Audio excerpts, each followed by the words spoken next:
situação que levanta e diz assim, pastor, aí todo mundo te abraça, te aperta, e a partir dali você deixa de ser você e vira pastor, né?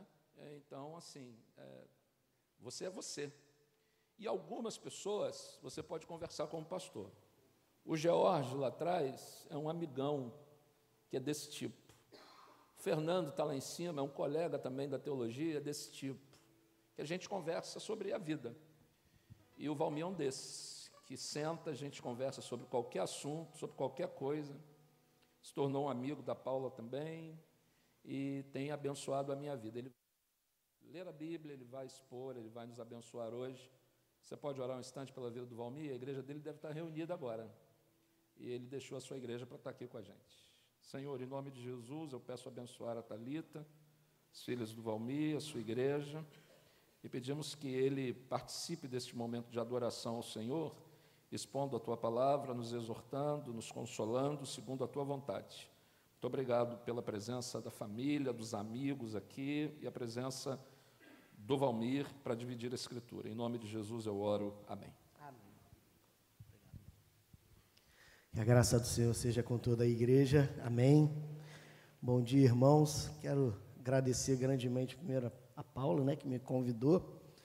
Agradecer ao Walter por essa caminhada, né, desses últimos anos juntos. Nós nos conhecemos ali na convenção, caminhamos juntos, fizemos parte da diretoria juntos, saímos juntos, né, mas continuamos juntos. Então, louvo a Deus pelo privilégio de estar aqui com temor e tremor, né? A Thalita, minha esposa, ela me perguntou como é que estava o coração para pregar aqui. Ela sabe que eu gosto muito e admiro muito o Walter pregando.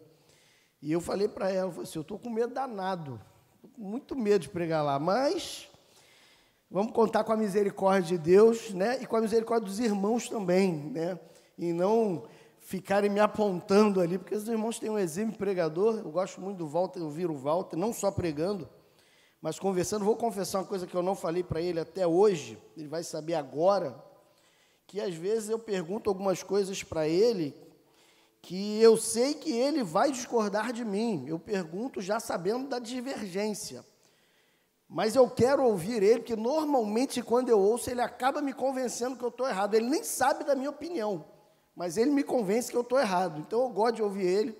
Eu acho que a gente precisa ouvir mais palavras que diverjam das nossas opiniões, porque elas nos fazem crescer.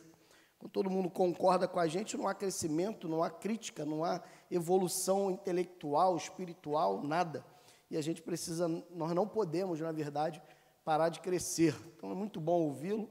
É muito bom estar aqui. A última vez que eu estive aqui foi com o Carlinho Félix, né? Cantando aqui. Foi aniversário da igreja, né? Um momento bom. Eu confesso, irmão, falei isso na ocasião, falo aqui agora de novo. Queria muito levar o Walter para pregar no aniversário da minha igreja, mas o aniversário de vocês é no mesmo dia da minha. Aí não dá, como é que leva o homem, tirar o homem no dia do aniversário dele, né? Não pode. Mas ele já pregou lá nos meus 10 anos de ordenação, né? Eu tenho bem menos do que ele, eu vou fazer 13, metade, né, do tempo dele. Então, mas eu peço graça e misericórdia a Deus para chegar aos 26 também.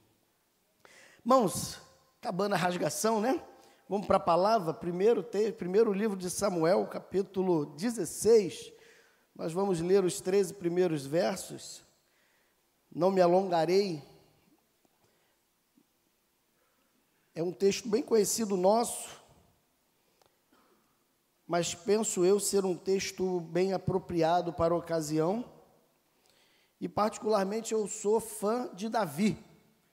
Se você chegar lá na igreja, em Pilares, e perguntar qual é o meu personagem bíblico predileto, a igreja toda já sabe que é Davi.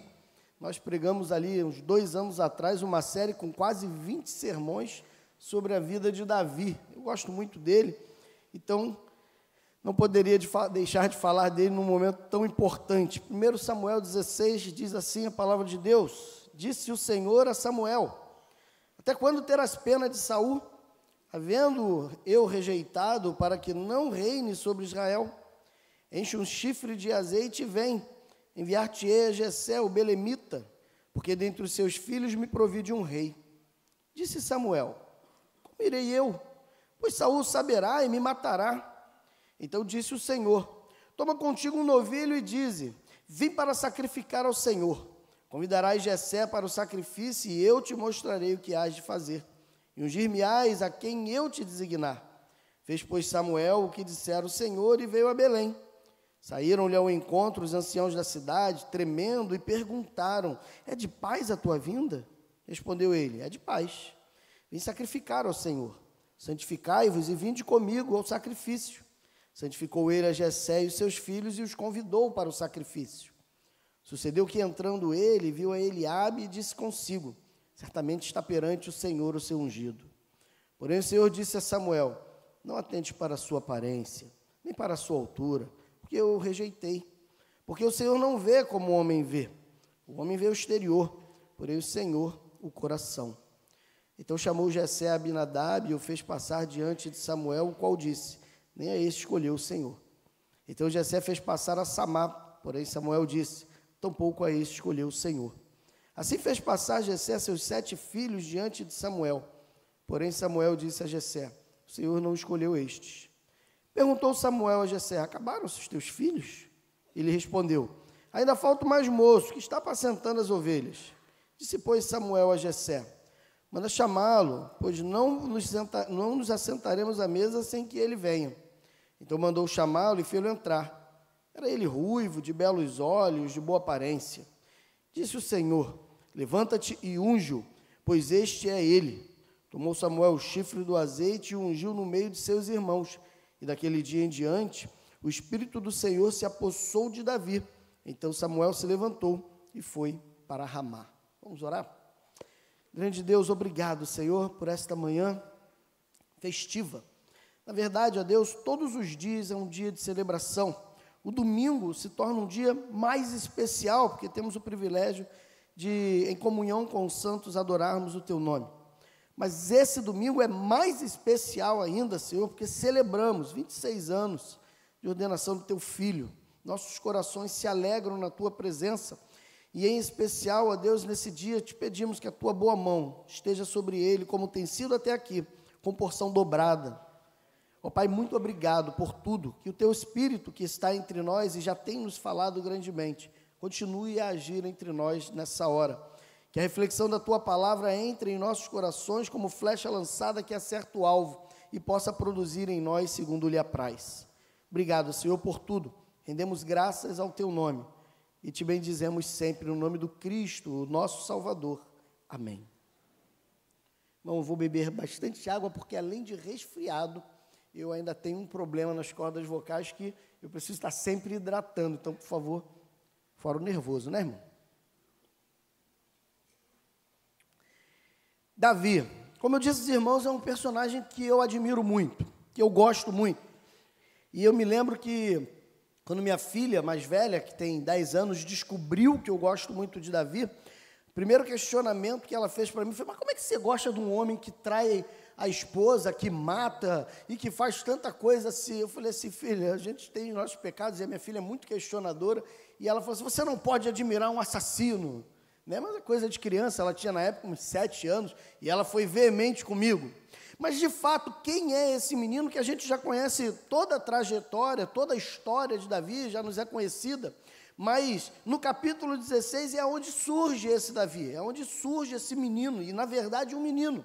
Nessa ocasião aqui, Davi deveria ter mais ou menos ali entre 16 e 17 anos de idade, segundo os especialistas, os estudiosos afirmam. Era um menino, um adolescente ainda, não conhecia nada da vida, não sabia nada da história, e estava ali no meio daquela história toda que estava acontecendo, aquele furdunço em Israel, a monarquia sendo instaurada, e o rei ainda pecando, errando, perdendo a coroa, Samuel terminando o seu ofício, e Samuel era um grande ícone para o povo.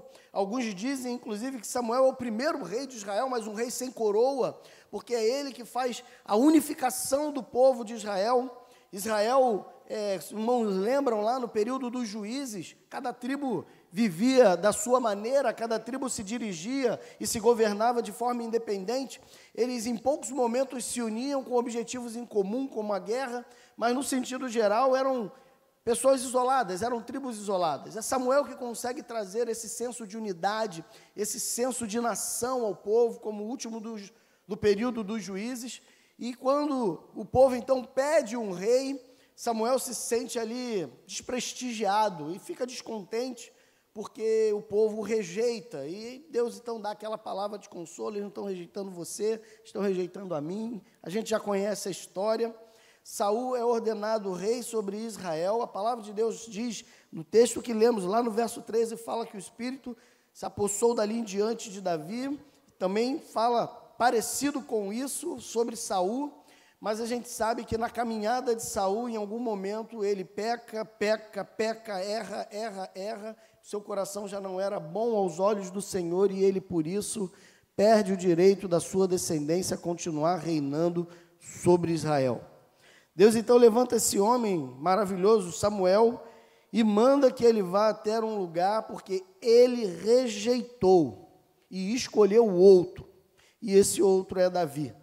Davi é um menino, um garoto, na ocasião ali, Davi, bisneto de uma moabita, Ruth, tataraneto de uma prostituta cananeia, Raabe. Sua genealogia não tem beleza, não tem triunfos, sua história não tem nenhum glamour, mas Deus, nós não entendemos os seus planos, escolheu aquele menino, mas ele nos dá algumas dicas do porquê escolheu. Mas o verso 1 é interessante porque ele começa dizendo que Deus rejeitou Saul. Havendo eu rejeitado, Deus rejeitou Saul e diz que ele se proveu de outro rei. Sabe por quê, irmãos, que o texto começa dizendo isso? Porque nós fazemos escolhas que nem sempre são as escolhas de Deus. Nós tomamos decisões que são decisões precipitadas. O povo, quando pede um rei, e Deus não tinha um problema do povo ter um rei, porque todo o Pentateuco já profetizava isso, Deuteronômio, Números, fala que o povo teria um rei. Deus estava apenas trabalhando o coração do povo para prepará-los para ter um rei, mas o povo se precipita e começa a insistir com Deus que quer um rei, e pior ainda, eles insistem que querem um rei semelhante ao rei das outras nações. Ou seja, eles não queriam um rei aos critérios de Deus, eles queriam um rei a critério das outras nações. Só que esses critérios não agradaram o Senhor. Às vezes nós tomamos na nossa vida decisões muito parecidas. Nós escolhemos seguir o caminho porque o amigo seguiu, nós escolhemos seguir, às vezes, por direções que não agradam ao Senhor. E não raras as vezes a gente paga um preço altíssimo por isso, como Saul pagou. Deus rejeitou Saul. E se você não quer ser rejeitado na sua vida pelas suas ações, pelas suas atitudes, seja dirigido pelo Senhor. Coloque seu joelho no chão e todas as vezes que você tiver uma decisão pela frente, não apenas consulte a Deus, mas aguarde aquilo que Deus tem a falar com você. Às vezes a gente ora da maneira errada, a gente apenas comunica a Deus uma decisão que já tomamos, quando na verdade o Senhor não quer que nós comuniquemos a decisão, mas o que Deus quer é que nós participemos da história da nossa vida. Deus quer dirigir, controlar toda a nossa vida.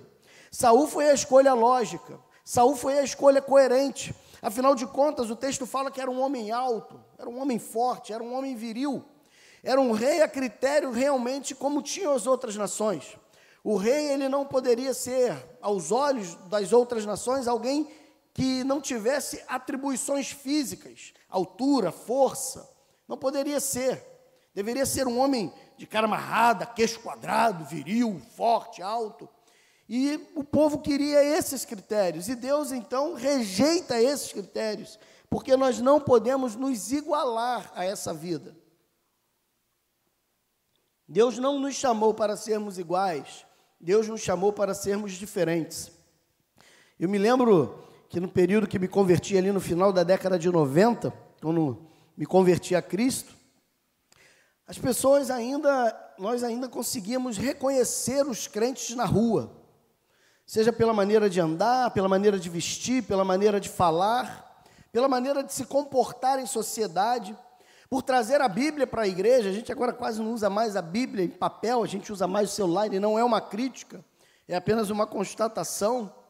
Mas a gente conseguia se destacar no meio da sociedade pela nossa vestimenta, pela nossa forma de falar, agir, pensar, a gente se destacava.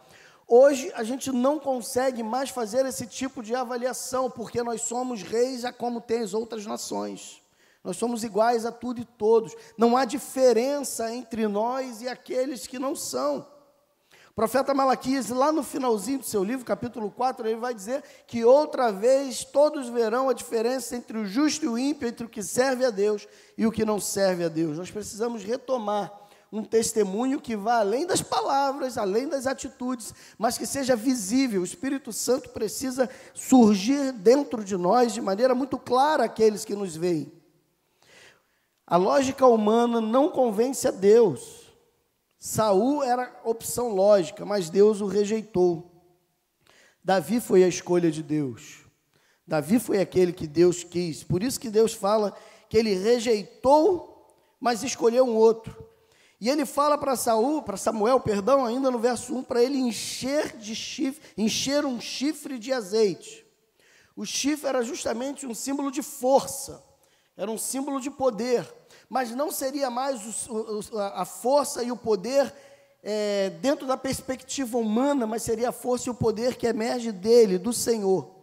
E ele o envia então a Jessé, o belemita, porque dali ele se proveu, o texto fala isso, de um rei. Dali me proverei de um rei.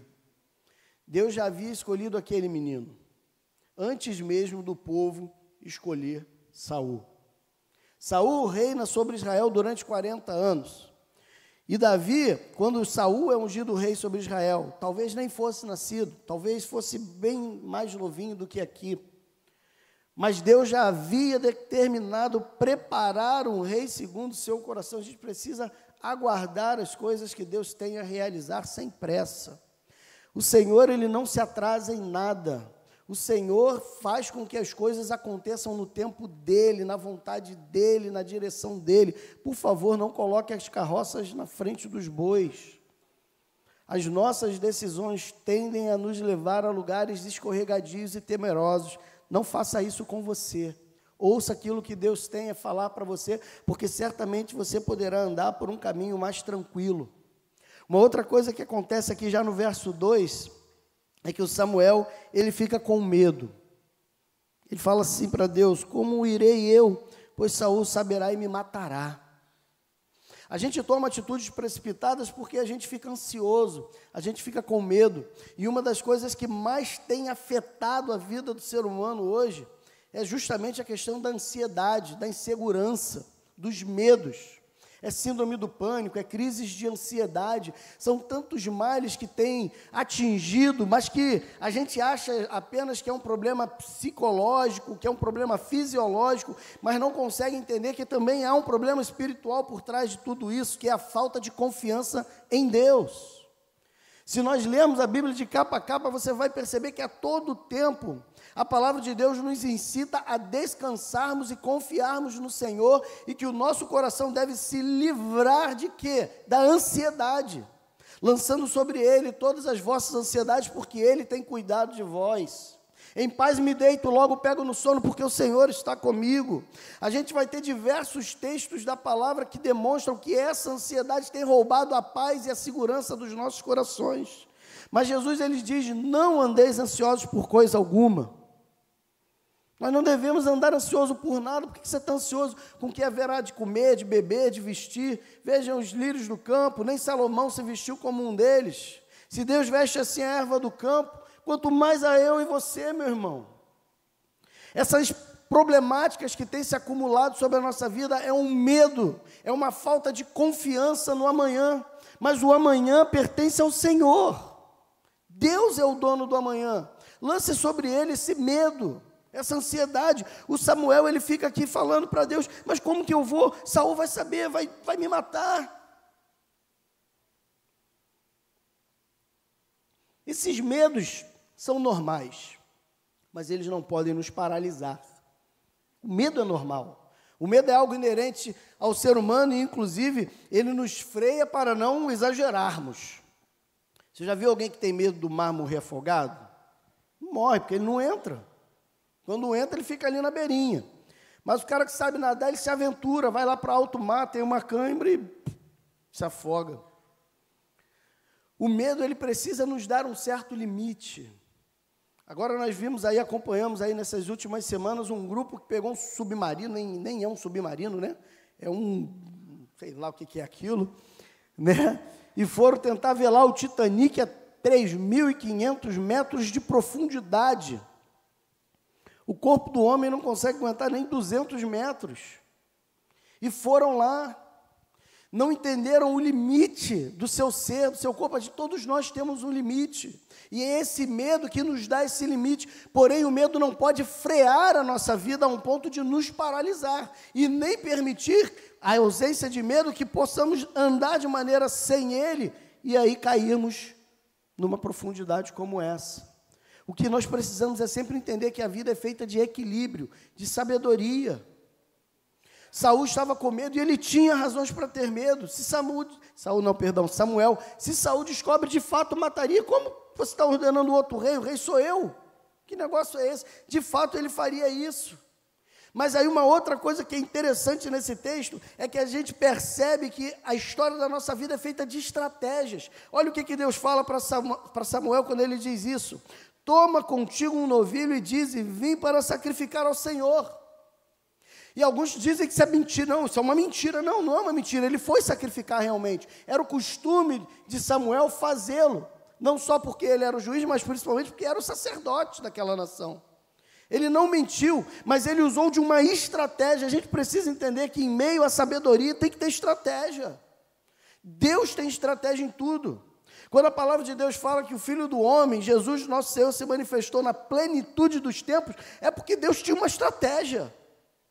A plenitude do tempo facilitou com que a mensagem do Evangelho fosse propagada, que tivesse um idioma que era quase que universal, que todo mundo falava. Roma, que a gente fala, né, todos os caminhos levam a Deus. Na verdade, a expressão vem todos os caminhos levam a Roma. Ou seja, tudo isso facilitava que a proclamação do Evangelho fosse feita. Estratégia, crie estratégia na sua vida, não haja no ardor do calor da emoção. Bote o joelho no chão, converse com Deus, ouça a sua voz e tenha do Senhor uma estratégia de como agir. Quando o apóstolo Paulo sai para suas viagens missionárias, ele não sai andando a ermo, ele tinha uma trajetória, ele tinha um caminho, ele sabia para onde iria. Para onde você está indo, meu irmão? Profissionalmente, para onde você está indo? Jovens aí que vão fazer vestibular, que estão fazendo faculdade, qual é o seu objetivo? Fazendo sua faculdade, estudando, se preparando para a vida. Qual é a sua estratégia quando você terminar a faculdade? A gente vê hoje jovens que terminam a faculdade estão perdidos. Às vezes terminou a faculdade, já quer fazer outra, porque aquela não era o que ele queria, mas depois de 5 anos que você descobriu. Por que a gente já não vem se preparando, criando estratégia? Pai e mãe que não sabe como criar o seu próprio filho, que está aprendendo a criar filho pautado nas ciências humanas e não nas escrituras sagradas. As ciências humanas, elas precisam colaborar conosco, mas elas não podem ter a palavra final. Não, ela não é o dítame das nossas decisões. Deus escolheu as coisas que parecem lógicas para nós para confundir. A lógica não faz parte de Deus. Deus é um Deus ilógico. Deus escolhe coisas que a gente naturalmente não escolheria. Uma das coisas que para mim é completamente ilógico e incoerente, eu sempre falo isso na igreja, é Deus ter me escolhido. Eu nunca teria me escolhido, irmão. Mas nunca, só eu sei quem eu sou, eu e ele. Só eu e Deus sabemos quem eu sou, como é que ele me escolhe? Tanta gente boa aí que ele podia escolher. Deus não trabalha com coerência. Deus não trabalha com lógica. A lógica de Deus é diferente da nossa. O profeta Isaías diz isso com tanta clareza, mas a gente parece que não aprende. Os meus pensamentos não são os vossos pensamentos, nem os meus caminhos são os vossos caminhos, diz o Senhor. Deus não tem a mesma maneira de ver, pensar, como eu e você.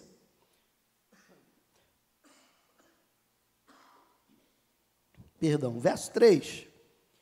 Eu te mostrarei e ungirás a quem eu designar. Olha só, verso 3. Convidarás Jessé para o sacrifício, eu te mostrarei o que hás de fazer. Ungir-me-ás a quem eu designar. Deus criou a sua estratégia, Deus colocou Samuel dentro dela, Deus levou Samuel até aquela cidade, até aquela família, organizou tudo e o Samuel decidiu tomar uma decisão. Sem a aprovação de Deus. Deus já havia falado, quem eu designar, é quem eu apontar, é quem eu disser. Mas à medida que a aparência humana dos filhos de Jessé foram surgindo, eles foram, ou melhor, o Samuel foi assentando no seu coração, é esse, é esse, é esse. Porque ele continuava vendo aquilo que os nossos olhos vê, lógica e coerência. Continuava vendo essas mesmas coisas. E aí Deus dá essa palavra de que Deus não vê como o homem vê.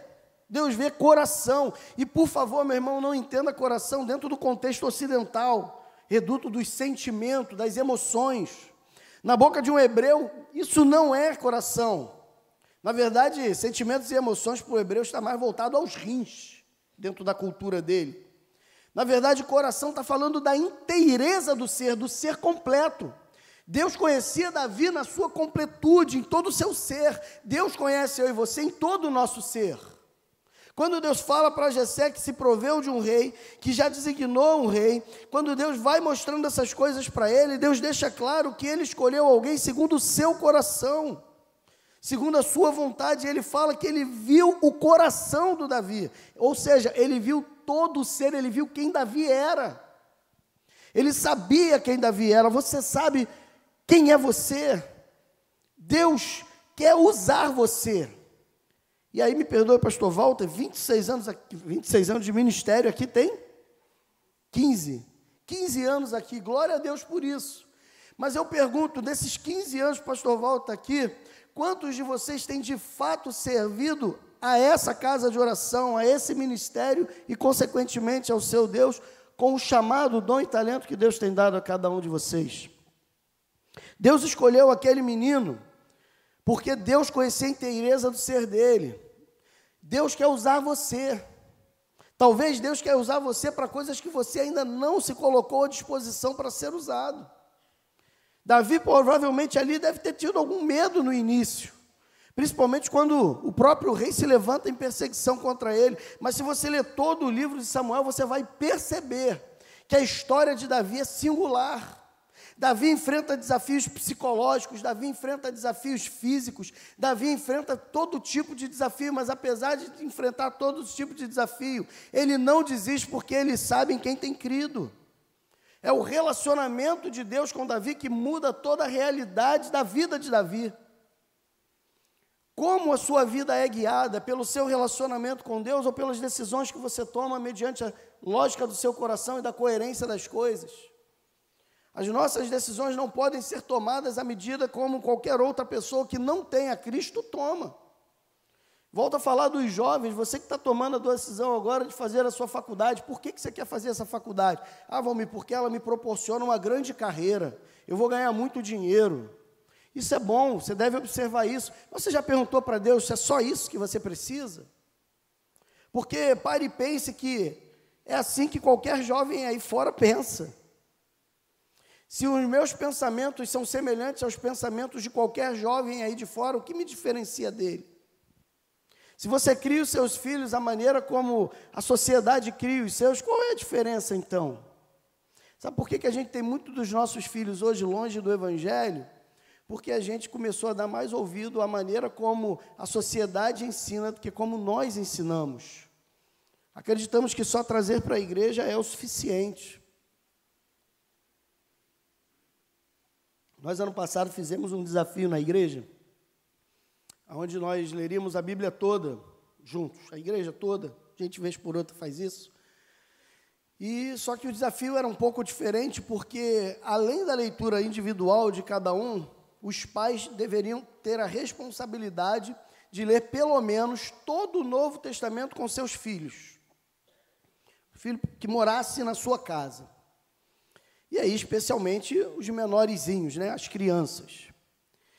E aí eu lembro que, quando estava mais ou menos na metade do trajeto, na metade do ano, eu chamei as crianças para orar à frente, né, para elas iam sair para o culto infantil, eu chamei as crianças à frente para orarem. E quando eu chamei aquelas crianças à frente para orarem, eu fiz a bobagem de perguntar para elas, a criança não mente, né? A criança fala ali, papum. E eu perguntei uma a uma se o seu pai está lendo a Bíblia com você, o seu pai está lendo a Bíblia com você, o seu pai está lendo a Bíblia. E, infelizmente, irmãos, 80% não estavam. Não estavam lendo a Bíblia. E os pais ficaram tudo corados lá de vergonha, porque não estavam cumprindo aquilo que havia sido acordado. Ficaram com vergonha. Meu irmão, você precisa sentar com seu filho e instruí-lo no caminho que deve andar. Quando Deuteronômio fala, quando lá em Deuteronômio 6, Moisés fala, inculcarás no teu filho, botará dentro da cabeça dele a tua palavra. Inculcar é isso, é abrir a mente e botar lá dentro. A gente precisa voltar a fazer isso. Porque o Davi, ele era desprezado, irmãos. O Davi era colocado de lado. Existem pessoas que às vezes a gente não dá nada por elas. Como eu falei para vocês aqui, eu não nasci em berço cristão e eu jamais teria me escolhido. A primeira vez que eu entrei numa igreja evangélica na minha vida foi de uma maneira muito triste. Tinha acabado de perder um amigo quando a gente estava saindo para curtir a noite. Tinha voltado aí de uma outra religião que eu fazia parte, estava indo, mataram esse amigo. Eu voltei para casa e um amigo que estudava comigo me convidou para ir para a igreja, me chamou para ir para a vigília. E eu olhei para ele, 10 horas da noite para a igreja. Que igreja é essa, né? 10 horas da noite se reúne. Não, é vigília. Eu falei, que raio que é vigília? Porque a gente usa, né, as nossas expressões como se todo mundo soubesse o que é. E o que é vigília? Ele, não, é legal, é maneiro, tem jovem, tem isso, tem aquilo. E eu estava em casa meio amargurado, falei, vamos para a vigília, vamos vigiliar. Né? E eu fui, lá tive um encontro com o Senhor. Mas eu jamais teria me escolhido. Davi foi preterido pela sua família, às vezes você pode ter sido preterido pela sua. E a gente às vezes fica agarrado, ancorado nisso. Ah, mas eu sou fruto porque meu pai e minha mãe, porque a minha história. Davi tinha uma história horrorosa, irmãos. Como eu falei para os irmãos, ele era filho de uma estrangeira, o que não era bem visto pelo povo. Ele era tataraneto de uma prostituta pagã. O seu pai o preteria. O Samuel fala para chamar toda a família, ele chama os 7, mas o Davi fica lá. Ele não se preocupa em trazer o menino, e o texto nos parece mostrar que ele não estava longe, distante, estava próximo. Davi estava próximo, talvez era só botar a cara na janela e gritar, ô Davi, vem! Mas não, eles preferiram deixar Davi de lado. A sua história não pode ser decisiva em quem você será daqui para frente. Você precisa ser filho de uma outra história, criar a sua própria história. Quando nós vamos ver Moisés cria, ou melhor, Datã, Coré e Abirão criam aquela rebelião, e Deus, a gente já conhece a história, está lá em Números, e Deus fulmina ali todos aqueles Coré, Datã e Abirão, e todas as famílias que se uniram a eles naquela revolta contra Moisés. Tem um versículozinho, já no finalzinho ali das genealogias de Números, que diz assim, e os filhos de Coré não morreram. Os demais morreram, os filhos de Coré não morreram porque eles eram filhos de uma nova história. Eles não morreram porque eles não tomaram parte da atitude errada dos seus pais. A consequência disso é que os filhos de Coré são escritores dos mais belos hinos dos salmos. Porque tomaram a decisão certa. Não fique fiando a sua vida nas decisões erradas que foram tomadas no passado. Você tem a oportunidade de mudar a história da sua vida como Davi mudou a dele. Preterido pelos irmãos, preterido pelo pai, preterido pela sociedade, mas ainda assim, Deus viu o coração desse menino, viu a inteireza, como é você quando ninguém está vendo, como é que é o seu caráter, no seu trabalho, no seu dia a dia, na sua vizinhança. Se o seu pastor chegasse lá agora na sua vizinhança e perguntasse aos seus vizinhos sobre o seu testemunho, você se envergonharia ou se alegraria? E no seu trabalho, Davi fez uma história diferente da sua vida, que poderia ter sido terrível. O verso 12, ele diz assim, levanta e unge-o como rei. Essa unção, ela é interessante. Olha lá o que fala o verso 13. Tomou Samuel o chifre do azeite e o ungiu no meio de seus irmãos. E daquele dia em diante, o Espírito do Senhor se apossou de Davi. Daquele dia em diante. Se você for ver a ordenação de Saul, você vai perceber que o texto fala que o Espírito Santo se apossou de Saul só naquele momento. 1 Samuel 10, 6, olha lá. Vê lá comigo.